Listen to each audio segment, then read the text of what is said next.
Remember the night you said I love you. Remember you vowed by all the stars above.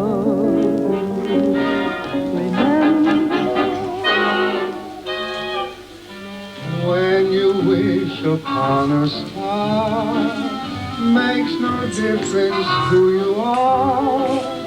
Anything your heart desires will come to you.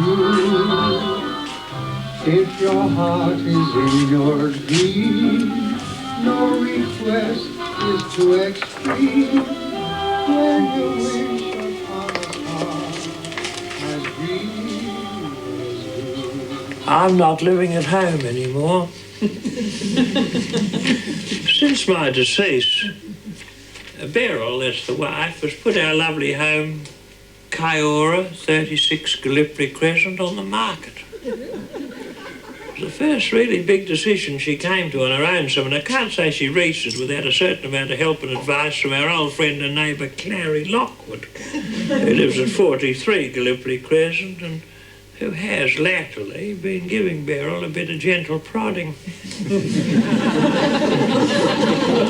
day after my funeral, he turned up on the front porch in his supportive capacity for a cup of tea, and in no time he was hopping into Beryl's homemade passion sponge.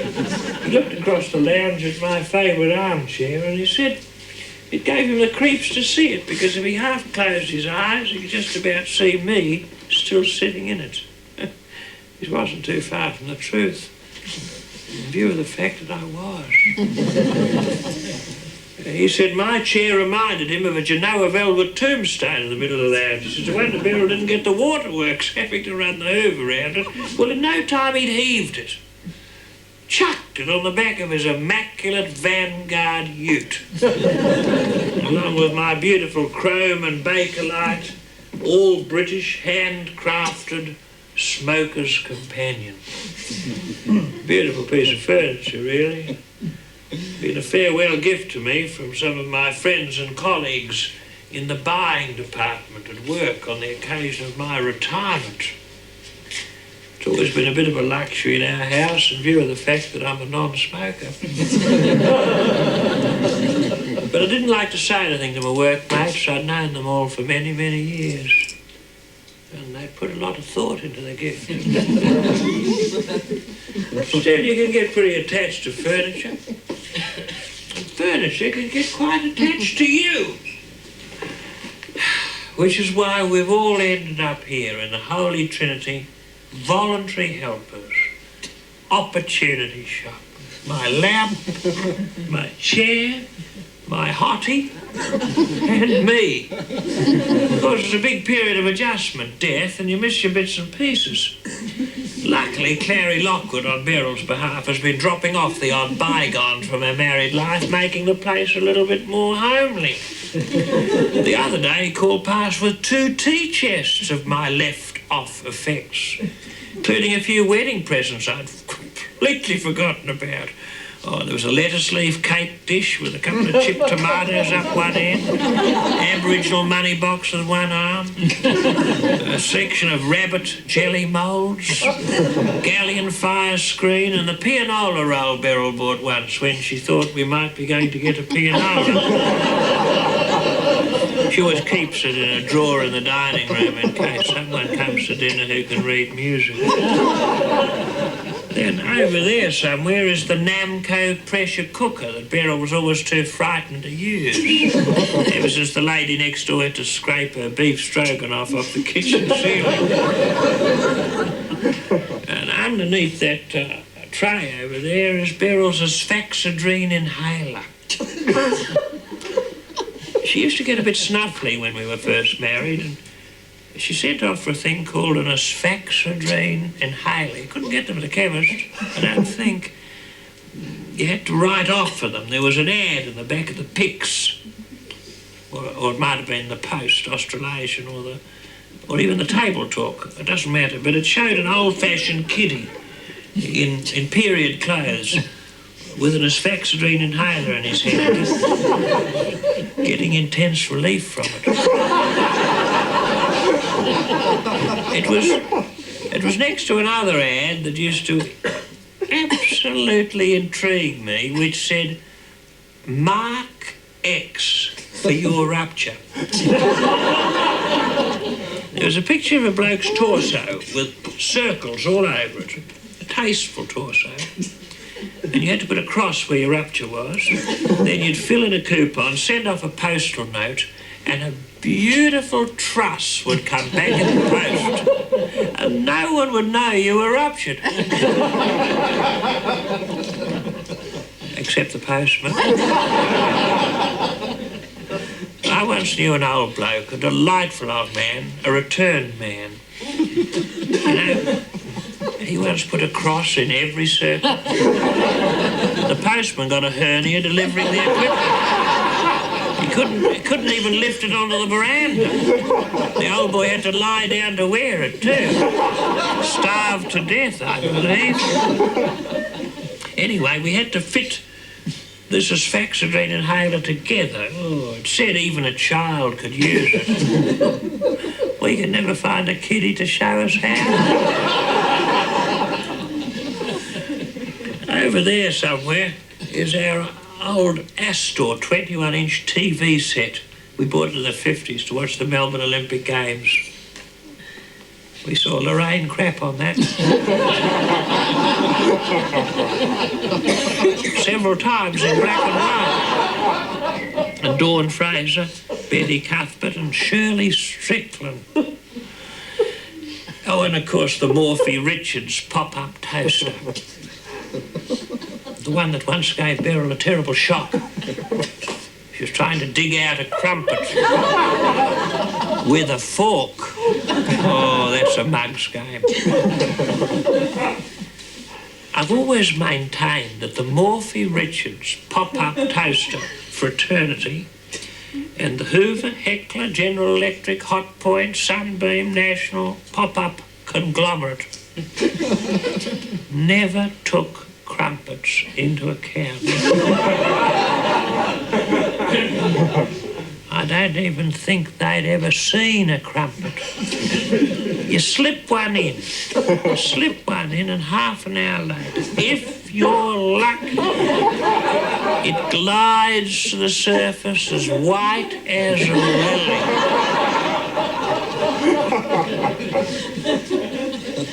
I think there's something in the crumpet itself. I once read what was in a crumpet. There's quite a bit of interesting crumpet literature on the cellophane around a packet of crumpets, and I read it once, one wet afternoon. Actually, I read it twice. It was that wet. There's soluble solids of crumpet, edible crumpet fats, edible crumpet flavourings. That's well, they're all edible. Then there's emulsifiers and stabilisers. Goodness knows why a crumpet needs stabilising. Stop it falling off the plate, I suppose. Then there's niacin, lecithin, riboflavin, trace elements, and enzymes. And it's one of these enzymes that neutralises the electricity in the toast. I mean, theoretically, if you had enough crumpets, you could black out a city. Mind you, sometimes it has the opposite effect. Flames leaping out of the toaster. You've got to turn it upside down and you bash it with a broomstick. Then you're over the sink and you're looking on the floor for it. You're scraping the black fur off until there's nothing left on it but a couple of crumpet holes. A black crumpet hole is no use to man or beast. But there's a little knob on the side of a morphie. Just a little knob, and you could miss it. You could miss it, and Beryl did. She missed it for years. And then when she found it, couldn't leave it alone. That's the women folk for you. To the left of this knob, this little knob, is the word light. And to the right of the knob, depending on whether you're facing the knob or not, is the word dark. And over the middle of the knob, the top of the knob, the top of the middle of the knob, the middle of the top of the knob, is the word medium.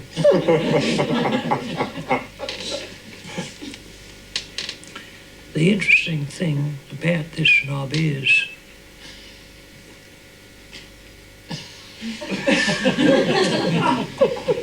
it isn't connected to anything.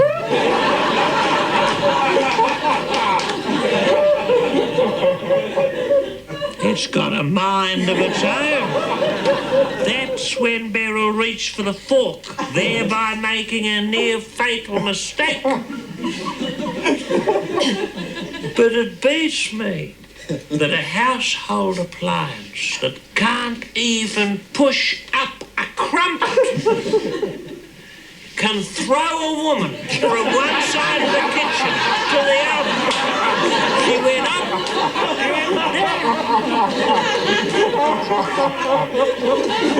When I came in, the light was swinging. The light was swinging. Beryl must have hit the ceiling. She was just sitting on the kitchen floor, bless her heart, with a fork in her hand, a little bit of crumpet on it. She was just laughing and chatting to herself.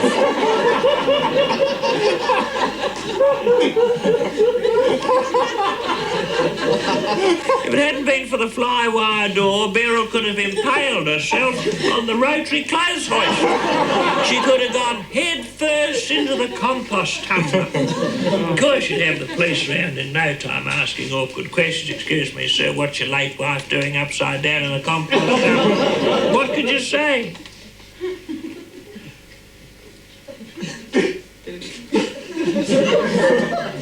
Crumpet did that. They wouldn't buy that. They wouldn't buy that in a million years. But since my cremation, I've kept a pretty low profile. You'd be amazed, though, the number of people who try to get in touch with you. I've never thought of Beryl as a superstitious woman, but the other day, Valda Clissold called around to pay her condolences, and she suggested a seance to get in touch with me. A seance? Well, they got out the old bridge table, the one with a funny leg, the one that once pinched the ball of Beryl's thumb. The whole ball of her thumb came up purple like an emu's egg. Doesn't matter now, but it mattered then. Mattered then, not now. That's life for you. Well, they put us the bridge table, and then they put the Scrabble letters all around it in a circle, and they put an old honey glass upside down in the middle. Or it might have been a peanut butter glass, or perhaps even a Velveeta glass. It doesn't matter, they're all equally psychic. And then they turned off everything, except Cop Shop. And Valda put her finger on the top of the bottom of it, the top of the bottom of the glass. And she said, "Is anybody there? Is anybody there? Speak to us, sweet spirit." And Clary Lockwood put his finger on the glass too, and his knee under the table, pressed up against Beryl in a manner which was hardly in keeping with the spirit of the occasion. I've never been more tempted to give that glass a bit of a nudge in all my life. And I've never believed in the occult. I've always thought it was a lot of twaddle. Mind you, a lot here. And in the op shop, they never get a message from the other side at all. Nobody's got their finger on the glass for them. But lately, Beryl's been like God's gift to the tourist industry. She hasn't stopped travelling. She seemed to leap from the cortège into the pioneer parlour coach. Up there with all those other bereaved women, laughing and singing, I'm looking over a four-leaf clover, tie a yellow ribbon round the old country, strangers in the night, bye-bye blackbird, whizzing through the countryside in the big parlour coach with the sun streaming in and all those little freckled widders' elbows sticking out the whizzers with their hubby's watches glinting on their wrists. But Beryl needs the time, and, well, I've got all the time in the world. But on most of her trips, she took a pal with her, little Gwen Longmire. Gwen's husband, Jack, went to his reward about 2 years ago. It'll be a good 2 years. It'll be all of 2 years. It'll be all of a good 2 years. Jack went to his reward, and Gwen, he took it badly. She wasn't brave like Beryl. Not brave. Not like Beryl.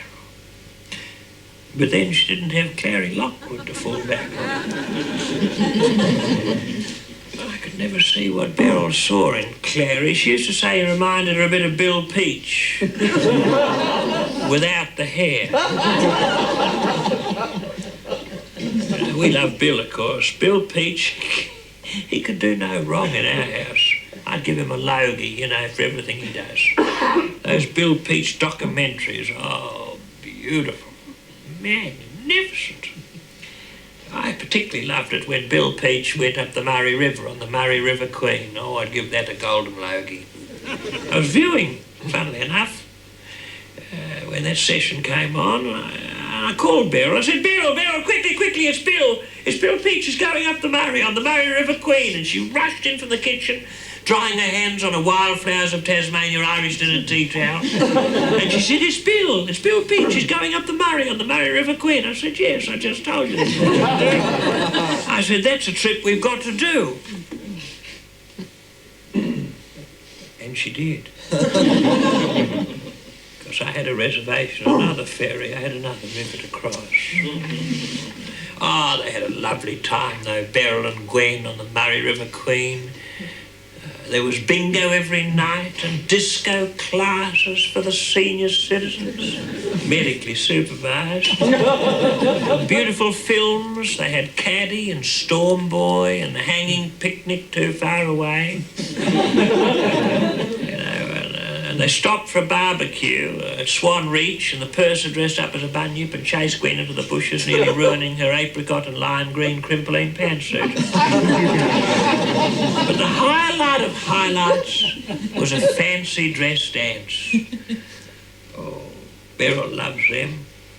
We both did. We used to love fancy dress dances in the old days before the war when we were young. I remember we used to go to a place called Lorne by the ocean there. Oh, beautiful place before the war. Popular with the young married couples. A hop, step and a jump, but lovely. And there'd be a fancy dress dance at Erskine House Lawn every Saturday night. And a band had come down from Geelong or Colac. One of the top Colac orchestras. The top Colac orchestra. And there'd be Japanese lanterns up in the trees too, before there was anything wrong with Japanese lanterns. They were like tomatoes in the trees, those lanterns. I remember looking up and saying to Beryl, look at those beautiful lanterns. I said, Beryl, they're like tomatoes in the trees. And she came over close to me and I could smell her evening in Paris. She looked up, I'll never forget. She said, yes. She said, they are. She said, they're like tomatoes. Oh, she was always coming out with things like that. We walk along the beach holding hands, before you had to remember to hold hands, and you'd hear the band in the distance. Well, you wouldn't, really. You just hear the drum throbbing away. You'd have to guess the tune. Give me 1 dozen roses, put my heart in beside.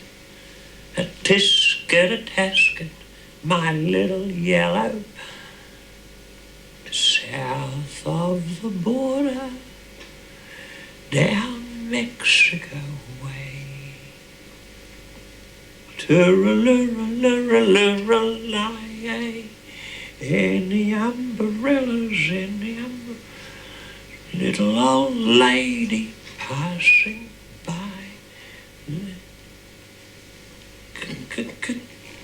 Katie, beautiful Katie, you're the only good girl that I adore. When the moon shines over the mountain, I'll be waiting at the kitchen. Any evening, any day, any little Lambeth way. When they begin, it brings me. There's a rainbow on the river. Somewhere over the rainbow. Quick step, slow foxtrot, quick fox, slow fox, quick fox, slow fox, Volita, Pride of Erin, waltz. Beryl went as a Honolulu lady that night in a grass skirt. Took us about a fortnight to get the nugget off her face. Solvol did the trick in the end. Mixed up with a bit of Bon Ami and an old Dutch cleanser. And I put a sheet over my head and I went as a ghost. I put a sign round my neck that said ghost, in case someone thought I was a sheik. Because there were about 5 sheiks, only 1 ghost, which was me, and I got the second prize for originality too. Gives you a rough idea of the standard. It was a lovely box of Columbine caramels with the little dancing ladies up the side and a window all the way down to show you how many caramels were left. Mind you, that was a long time ago. That was before the war. Before the war. They don't put windows in confectionery these days. I reckon I'd be a dead cert for the first prize now. Anyway, if I'd had any kiddies, they'd be orphans. So I'm glad that Beryl and I never embarked. I mean, you hear some terrible stories about kids and what they do to the old people. Bundling them off to twilight homes. Some of them dragged off the bowling green, I've heard that. Dragged, kicking and screaming off the bowling green. Oh, there was an old bloke that we knew. A lovely fellow, wasn't a returned man, but one of the nicest people you could ever wish to meet. Well, he was delivered to a Sunset facility by his nephew who he'd never even met. One day he's playing bowls. All his mates around him. He's happy as a box of birds. Happy as a sandboy. Suddenly this bodgy, with a Cornell Wilde haircut, comes sauntering across the bowling green, taps him on the shoulder. He says, "Excuse me." He said, "I'm your nephew. The van's over there." This old bloke, he arrives in the home. He's still in his creams with a bowl in his hand. I thought the nursing staff were lady bowlers. "Hi, Glenys. How are you, Elsie?" "Nice to see you, Esme." Of course, unfortunately, the carpet in this hospital was green. On his first day, he crippled a specialist. They took the bowl off him, nearly took his hand with it. He was dead a day later. Not for me. Not for me. If I could have my death all over again, I hope I cross the great divide, catch the ferry, jump the twig. I hope I go to my reward. I hope I fall asleep in the arms of the Almighty, cross the great divide. I hope I am gathered. I hope I let the matter drop in the comfort and security of my own home.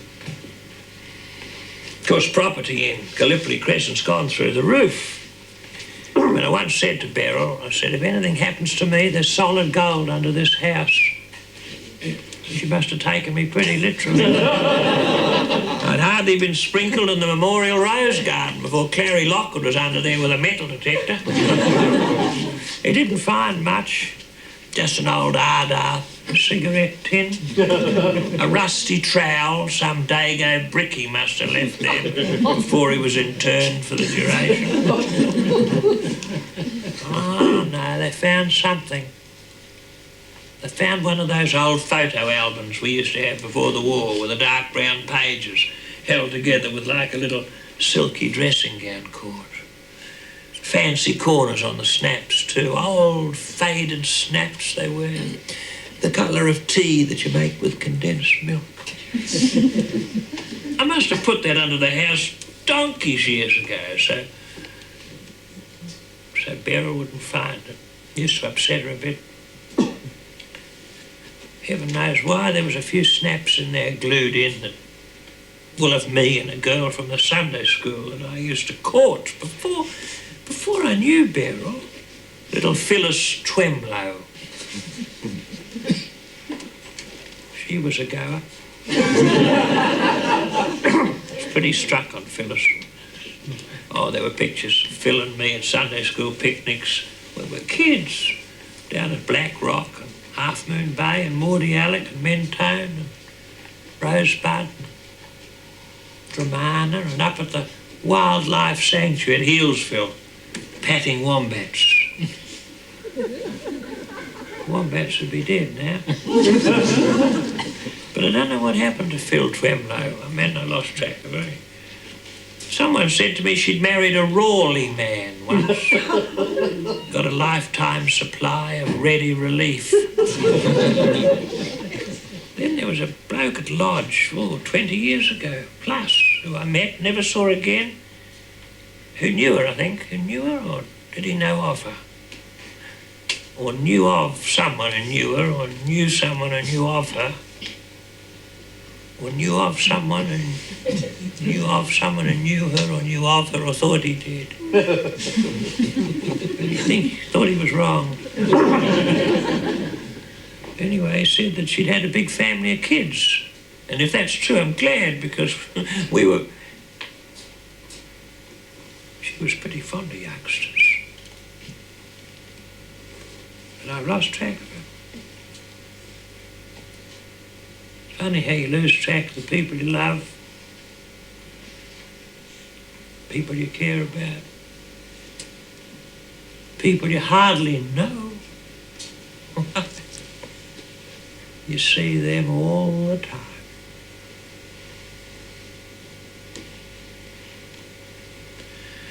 But it was damp under that house. It can get very damp under a Glen Iris home. And that old snapshot album was swarming with slaters. Clary Lockwood had to carry it to the incinerator on a shovel. Wood was a beggar to burn. Half a tin of Kero didn't do it. He had to spill the Kero over the pages and stick them through with a garden fork, turning them and stirring them deep into the incinerator. 1936, 1937, 1938. And I put in a bit of time, many years ago, sticking those snaps in, getting them looking nice.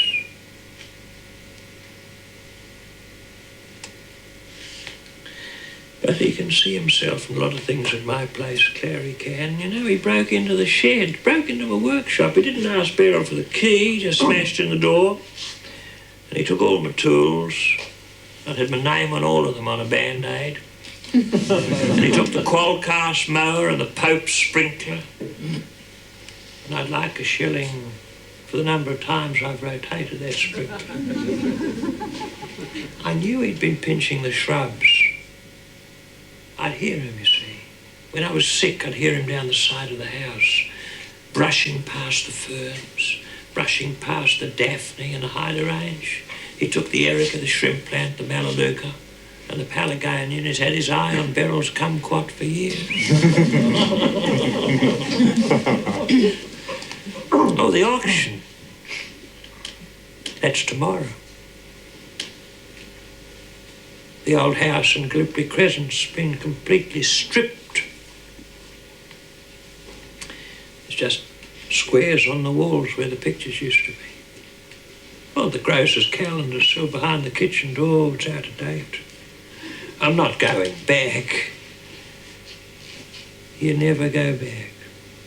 Never go back. Beryl's bought a condominium at Burley Heads. Clary Lockwood's chipped in a few dollars. Meanwhile, until the auction's over, she just camped in the spare bedroom. Just to borrow all the necessities of life from the neighbours. Funnily enough, she's just about to cross the street now with a cup of sugar in her hand.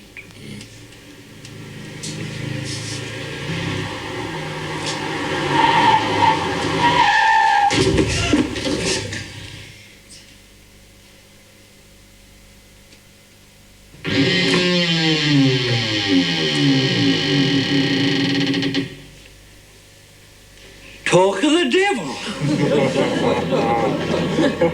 devil.